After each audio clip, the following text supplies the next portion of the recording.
తమ్ముళ్ళు చెల్లెళ్ళో మీ యవ్వన ప్రాయంలో మీ ఆత్మీయతను సీరియస్గా తీసుకోండి. బైబిల్ సెలవిస్తుంది, ఆయన నీతిని ఆయన రాజ్యమును మొదట వెతకండి, అప్పుడు మీ జీవితంలో ఏది కావాలో అది మీకు అనుగ్రహించబడుతుంది. భర్తలు భార్యలు మీ ఆత్మీయ జీవితం పట్ల శ్రద్ధ వహించండి. తల్లులు తండ్రులు మీ కుటుంబం పట్ల శ్రద్ధ వహించండి. కుటుంబముగా దేవుని సన్నిధికి రావడానికి శ్రద్ధ వహించండి. ఆనాటి ప్రజలు ఆత్మీయత పట్ల శ్రద్ధ లేదు, మందిరం పట్ల శ్రద్ధ లేదు, దేవుడంటే భయము భక్తి లేదు. ఎంతగా పిలిచినా సరే ఏ ఒక్కడు రాలేదు. ఆఖరికి మొదటిగా జరగాల్సిన ఆరాధన క్యాన్సిల్ అయిపోయింది. కారణము, ఎంతగా ప్రాధేయపడినా సరే అక్కడున్న ప్రజలు దేవుణ్ణి వ్యతిరేకించారు. అలా వ్యతిరేకించినప్పుడు హిజ్కియా నిరాశ నిస్పృహకు లోను కాలేదండి.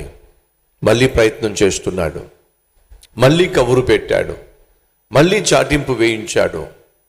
ఎందుకు ఈ విషయాన్ని మీతో చెప్తున్నానంటే, మీ ఇంట్లో ఉన్న మీ భర్తను లేక మీ భార్యను లేక మీ బిడ్డలను లేక మీ బంధువులను మీరు ఆహ్వానించినప్పుడు వాళ్ళు వెంటనే రాకపోవచ్చు, వెంటనే ప్రతిస్పందించకపోవచ్చు. కారణము, దేవుని పట్ల వారికి భయం లేకపోవడం, దేవుడంటే నమ్మకం లేకపోవడం. కానీ నువ్వు ప్రేమతో ఆహ్వానిస్తే, నీలో మార్పును చూపించి ఆహ్వానిస్తే వాళ్ళు వచ్చే ఛాన్స్ ఉంది, వాళ్ళు దేవుని సన్నిధికి రాగలిగిన అవకాశం ఉంది. మొదట హిజ్కియా యథార్థముగా జీవించను అని మనం చూస్తాం. 29వ అధ్యాయము 3వ వచనము, 29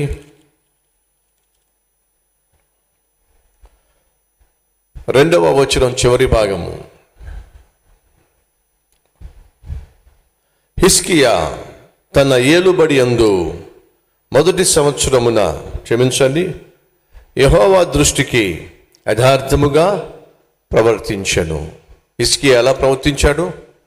యథార్థంగా ప్రవర్తించాడు, నీతిగా ప్రవర్తించాడు, భక్తిగా ప్రవర్తించాడు.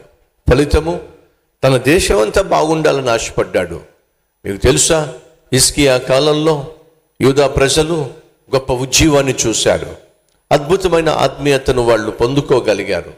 కారణం ఏమిటంటే, చిరు ప్రాయంలోనే హిజ్కియా తన ప్రజలందరినీ కూడా దేవుని వైపు త్రిప్పాలి ఆశపడ్డాడు. తమ్ముళ్ళు చెల్లెళ్ళో, అమ్మ నాన్న ఇంకా రక్షించబడలేదేమో, మీ తోబుట్టువులు ఇంకా సత్యము గ్రహించలేదేమో, మీ ప్రయాస వల్ల, మీ ప్రార్థన వల్ల, మీ ప్రాధేయత వల్ల వాళ్ళల్లో మార్పు వస్తుంది, వాళ్ళు రక్షించబడతారు.